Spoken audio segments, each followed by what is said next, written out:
Hello everyone, बहुत बहुत स्वागत है आपका अपने YouTube channel Navsrijan dot independent learning में। आज हम लोग दो चौर वाले रैखिक समीकरण युग्म का ग्राफीय हल और रैखिक समीकरण का ग्राफीय निरूपण के बारे में चर्चा करेंगे। आप जैसा कि बोर्ड पे लिखे हुए दो टॉपिक्स को देख रहे हैं, मैं इस दो टॉपिक्स को अलग अलग क्यों लिखा हूँ। एक जगह मैं लिखा हूँ दो चौर वाले रैखिक समीकरण का ग्राफीय निरूपण, और दूसरी जगह लिखा हूं दो चौर वाले रैखिक समीकरण युग्म का आलेखीय हल। तो जैसा कि ये दोनों का नाम मैंने अलग लिखा है, अगर आप कुछ समझ पा रहे होंगे तो इसका मतलब ये है कि पहले हम लोग आज की क्लास में ये सीख रहे हैं दो चौर वाले रैखिक समीकरण जो है, कोई एक सिंगल समीकरण, उसका ग्राफीय निरूपण कैसे करते हैं, उसका आलेख कैसे खींचते हैं, ये हमारा पहला टॉपिक है। और दूसरा टॉपिक हमारा क्या है, अब जब हम आलेख खींचना, दो चौर वाले रैखिक समीकरण का आलेख खींचना, आलेख ग्राफ बनाना अगर सीख लेंगे, फिर हम लोग जो युग्म होता है, क्योंकि हल निकलेगा कब, जब दो ऐसे समीकरण दिए रहेंगे तभी हल निकलेगा। तो हम पहले एक समीकरण का आलेख खींचना सीखेंगे। अगर हमको आलेख खींचना आ जाता है, फिर हम दो ऐसे समीकरण युग्म का हल निकालेंगे आलेख खींच करके, इसलिए इसका नाम क्या रखा, आलेखीय हल। तो हम लोग बेसिकली आज के टॉपिक में ये सीखेंगे कि दो चौर वाले किसी भी रैखिक समीकरण का ग्राफ कैसे बनाते हैं। तो सपोज करिए हम लोग पहले टॉपिक में आते हैं। मान लीजिए कि हमको एक समीकरण दिया हुआ है, जैसे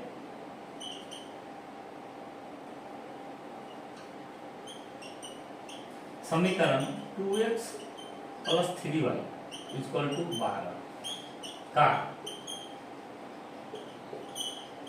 आलेख खींच।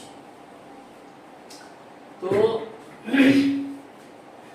हम लोगों को आलेख खींचने से पहले थोड़ा सा ग्राफ बनाते हैं, उसके बारे में थोड़ा सा चर्चा कर लेना होगा। यहाँ हमारे पास चौर क्या है, x है और y है। हो सकता है हमारे पास चौर a हो और b हो, ये भी हो सकता है। तो जो दो चौर है, जो दो अज्ञात राशि है, उसमें से हम किसी एक को x एक्सिस मानते हैं और किसी एक को y एक्सिस मान लेते हैं। अगर हमारा यहाँ a और b है, तो सपोज करिए एक अक्ष पे हम लोग a को मानेंगे, तो हम लोग यहाँ पे लिख देंगे a, और दूसरे को अगर हम b मानते हैं तो हमको यहाँ पे लिखना पड़ेगा b। मतलब जो हॉरिजॉन्टल लाइन है, इसको हम लोग a अक्ष माने हैं, a के लिए यहाँ पे हम वैल्यू रखेंगे, और b का जो है हम लोग जो वर्टिकल लाइन है वो मान लिया। अब यहाँ जो हॉरिजॉन्टल लाइन होता है उसको हम लोग भुज कहते हैं, उसके मान को कहते हैं भुज, और जो वर्टिकल लाइन होता है उसके मान को हम लोग कहते हैं कोटि।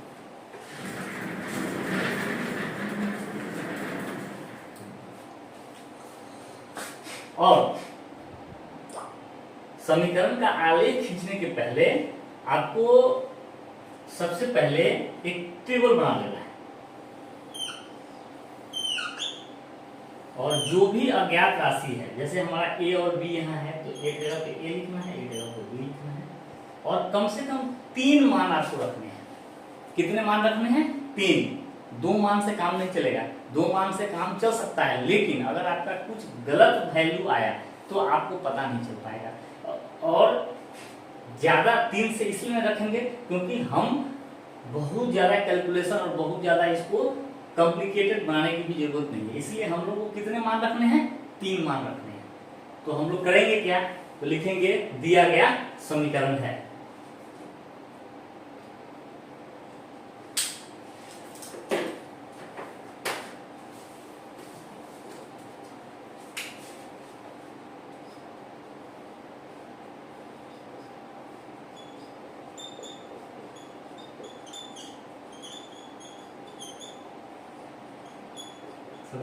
क्या है, 2a plus 3b equal to 12। अब आपको करना क्या है, एक बार आपको a का वैल्यू 0 रखिए और b का मान निकालिए, और दूसरा बार आप b का वैल्यू 0 रखिए और a का वैल्यू निकालिए, और तीसरा बार में कुछ भी a या b का कोई 1 हो, -1 हो, 2, -2, 3, -3, ऐसा ही छोटा छोटा वैल्यू लेकर के आप काम कर सकते हैं। तो हम लोग पहला बार a एक बार 0 रखेंगे, दूसरा बार b 0 रखेंगे। तो लिखेंगे a बराबर 0 लेने पर क्या होगा, ये हो जाएगा 0 प्लस 3b इक्वल टू 12, तो b बराबर हो जाएगा 12/3 मतलब 4। तो हम लोग यहाँ पे मिल गया 4। दूसरा बार क्या लेना है, b बराबर 0 लेना है। हम लोग ग्राफ बाद में खींचते हैं, पहले इसको एकदम याद रखिए, ध्यान रखना है। क्या ध्यान रखना है कि कभी भी ग्राफ खींचेंगे तो हम लोग मिनिमम 3 पॉइंट्स लेंगे, 3 मान हम लोग लेंगे ही लेंगे। 3 मान से अगर आप कम ले लेंगे तो अगर कुछ गलत मान आएगा तो पता नहीं चल पाएगा, और 3 मान लेंगे तो गलत होगा तो पता चलेगा। कैसे पता चलेगा, हम लोग आगे सीखते हैं। अब लिखते हैं b बराबर 0 लेने पर,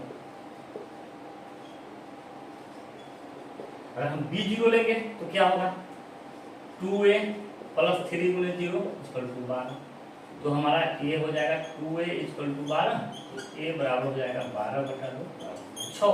तो जब b 0 लिया तो a हो गया 6। अब तीसरा जो वैल्यू है ये आप कुछ भी ले लो, a बराबर या b बराबर किसी का भी आप ले लो। सपोज करो कि अगर हम लोग b बराबर ही हम लोग ले लेते हैं, आपको ऐसा रखना है कि पूर्णांक नहीं आए तो ज्यादा सुटेबल है।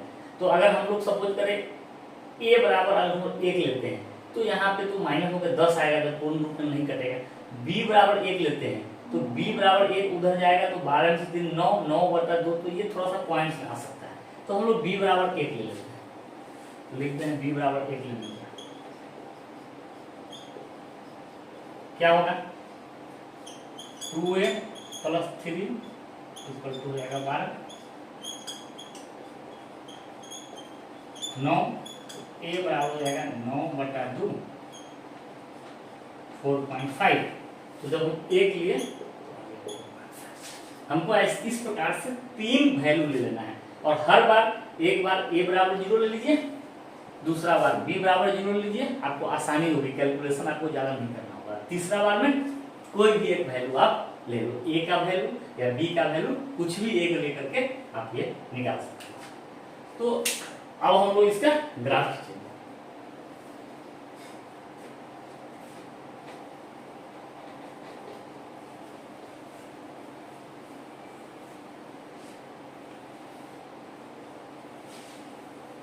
और मैं इसको भी मिटा दे रहा हूं क्योंकि ये कैलकुलेशन तो हुई क्या है।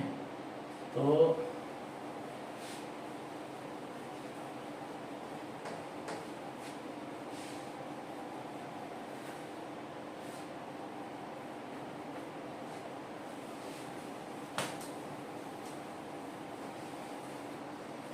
हम लोग इसका ग्राफ खींचेंगे।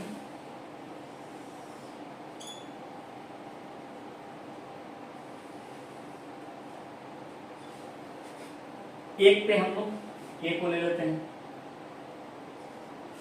और यहाँ पे ले लेते हैं बी, और हम लोग ये जो हमारा मूल बिंदु है इसको बोलेंगे ओ, और इसका नियामक है 0 0।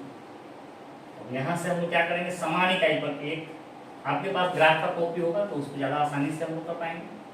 3 4 5 6 -1,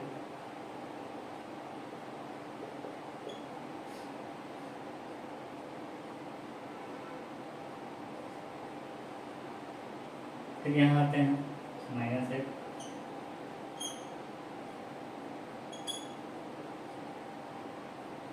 हम क्या पाते हैं, a का वैल्यू 0 और b का वैल्यू 4 है। तो अब आपको ध्यान रखना है, ये जो हॉरिजॉन्टल एक्सिस जो है ना वो हमेशा ऊपर नीचे चलेगा, और ये वर्टिकल एक्सिस जो है ना वो हमेशा दाएं बाएं चलेगा। और इस प्रकार जो प्रतिच्छेद जहाँ पॉइंट करेगा, जिस पॉइंट पे प्रतिच्छेद करेगा वही पॉइंट नियामक। तो a 0 है और b 4 है, तो a 0 के सामने ऊपर नीचे चल रहा है, तो a का 0 कहाँ है, यहाँ है, इसके सामने ऊपर नीचे चलेगा। और b क्या है, 4 है, तो b का 4 दाएं बाएं चलेगा, तो ये ऐसे ऊपर नीचे चल रहा है और ये दाएं बाएं चल रहा है, तो कहाँ पे प्रतिच्छेद करेगा, इस पॉइंट पे कर जाएगा। तो वहां पे डॉट देना है, उसको घेर देना है, लिख देना है ब्रैकेट में क्या, a 0 और b 4, ये पॉइंट में फिर है a 6 है और b 0 है, तो b का 0 कहाँ है, यहाँ, और ये कैसे चलेगा, हमेशा दाएं बाएं। ठीक है, जो हमारा वर्टिकल एक्सिस का पॉइंट दाएं बाएं चलता है और जो हॉरिजॉन्टल एक्सिस का पॉइंट ऊपर नीचे चलता है। तो a का 6 ऐसे ऊपर नीचे ऐसे ऐसे ऐसे ऐसे चल रहा है, और इसका 0 ऐसे ऐसे ऐसे चल रहा है, तो कहाँ पे पॉइंट प्रतिच्छेद कर रहा है, यहाँ पे, तो घेर करके यहाँ पे लिख देंगे 6 0। इसको कहते हैं, ये समझाने के लिए था। हो गया। अब तीसरा पॉइंट क्या है, A 4.5 और B 1। तो 4.5 A का कहाँ हुआ, इसके मिडिल में है, और B का 1 कहाँ हुआ, यहाँ है। तो B वाला जो है, जो वर्टिकल एक्सिस है वो दाएं बाएं चलेगा, तो ये ऐसे जा रहा है, और ये जो हॉरिजॉन्टल है वो ऊपर नीचे चलेगा। तो ये ऐसे जा रहा है, ये ऐसे जा रहा है, तो कहाँ पे कट करेगा, यहाँ पे जो है ये कट कर जाएगा। तो ये हमको गोल बिंदु घेर के ऐसे गोला घेर कर देंगे, और क्या लिखेंगे, A 4.5। अब ये देखिए, ये तीनों बिंदु जो है हमेशा एक सीधी रेखा में होगा, एक सरल रेखा में होगा। अगर ये सरल रेखा में नहीं आया तो समझ जाइए कि आपका कैलकुलेशन जो है ना वो गलत हो गया। और मैं क्यों बताया था 3 पॉइंट्स लेने होंगे, क्योंकि दो बिंदु जो होता है वो हमेशा कोलिनियर होता है, समरेख होता है। अगर दो बिंदु दे ले तो वो हमेशा सरल रेखा में ही आपको मिलेगा। दो बिंदुओं को जब मिलाएंगे तो वो हमेशा सरल रेखा में होगा। तो आपका अगर यहाँ 2 ही पॉइंट लेंगे, अगर बाई द वे अगर कुछ गलत हो गया कैलकुलेशन, तो आप पता नहीं कर पाएंगे कि गलती हुआ कि नहीं। लेकिन अगर हम 3 पॉइंट्स लेंगे तो जैसे ही एक सरल रेखा में नहीं आ रहा है तो समझ जाएंगे कि हमारा कहीं ना कहीं पे कैलकुलेशन गलत हो गया है, ये जो मान आया था वो सही नहीं है। तो हमारा जो मान है देखिए, ये बिल्कुल एक सरल रेखा में हो रहा है। हम लोग ग्राफ पे खींचेंगे बिल्कुल एक्यूरेट आएगा, हम तो हाथ से खींच रहे हैं ना। तो इस प्रकार से ये जो समीकरण था 2a + 3b = 12 का, ये ग्राफीय निरूपण हो गया। तो हम लोग क्या करेंगे, दोनों बगल एरो दे देंगे, क्योंकि ये क्या था, एक सरल रेखा है। हम जितना भी मान रखेंगे उतने सारे मान आएंगे। तो सरल रेखा का दोनों पॉइंट्स क्या होता है, खुला होता है। और यहाँ पे लिख देंगे किसका आलेख है, तो 2a + 3b = 12। ठीक है। तो इस प्रकार हमारा इस समीकरण का ये ग्राफीय निरूपण कहलाएगा। क्या कहलाएगा, ग्राफीय निरूपण। और हम एक बात ये भी यहाँ कहना चाहेंगे कि इस समीकरण को हम लोग रैखिक समीकरण क्यों कहते हैं। ये जो हम लोग का चैप्टर का नाम है 2 चौर वाले रैखिक समीकरण, इसको रैखिक समीकरण क्यों कहते हैं, इसलिए ही कहते हैं रैखिक समीकरण, क्योंकि 2 चौर वाले, अगर एक घातीय समीकरण हो, अगर 2 चौर का 1 डिग्री का अगर कोई इक्वेशन हो, तो उसका ग्राफ हमेशा के लिए हमेशा एक सरल रेखा के रूप में ही प्राप्त होता है। इसीलिए इसको हम लोग क्या बोलते हैं, इस प्रकार के समीकरण को, जो 1 डिग्री वाला समीकरण होता है, उसको हम लोग हमेशा क्या कहते हैं, रैखिक समीकरण कहते हैं। तो इस प्रकार से आप ये भी समझ पा रहे हैं कि हमारे चैप्टर का नाम रैखिक समीकरण क्यों है। इसको एक घातीय समीकरण भी कहते हैं, और रैखिक इसलिए एक घातीय इसलिए कहते हैं क्योंकि इसके घात जो है 1 होता है चर का, और रैखिक इसलिए कहते हैं क्योंकि अगर एक घातीय समीकरण है तो उसका जब ग्राफ खींचेंगे तो वो हर हाल में एक सरल रेखा को प्रदर्शित करता है। तो इसलिए इसका नाम रैखिक समीकरण है, और इसका ग्राफीय निरूपण इस प्रकार से हम कर सकते हैं। अब हम लोग सीखेंगे क्या, कि जब ग्राफीय निरूपण करना अगर आपको आ गया तो अब युग्म रहेगा, मतलब 2 समीकरण क्या होगा, रैखिक समीकरण युग्म। अगर युग्म, तो ऐसे 2 रैखिक समीकरण युग्म का, मतलब 2 रैखिक समीकरण का हम लोग जब ग्राफ खींचेंगे, और अगर उनका ग्राफ किसी एक बिंदु पर प्रतिच्छेद करेगा, तो जिस बिंदु पर वो प्रतिच्छेद करेगा वही बिंदु उसका हल होगा। तो अब हम लोग क्या सीखेंगे, रैखिक समीकरण युग्म का आलेखीय हल।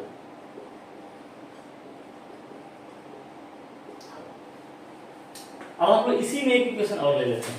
सपोज करें हमारा अगला एक इक्वेशन तो ये था, और दूसरा जो हमारा इक्वेशन है वो है हमारा 2b - a = 1। ये हमारा दूसरा समीकरण है। समीकरण, अब हम लोग का क्वेश्चन ये रहेगा, समीकरण युग्म कितना का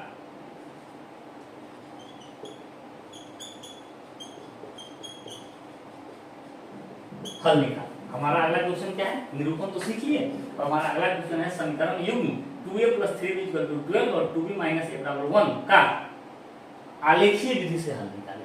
तो हमारा एक समीकरण का जो टेबल बना हुआ है, अब हम लोग दूसरे समीकरण के लिए भी टेबल बना देंगे, और इसको रहने देते हैं, इसी में हम लोग ग्राफ खींच देंगे, हमारा आंसर आ जाएगा।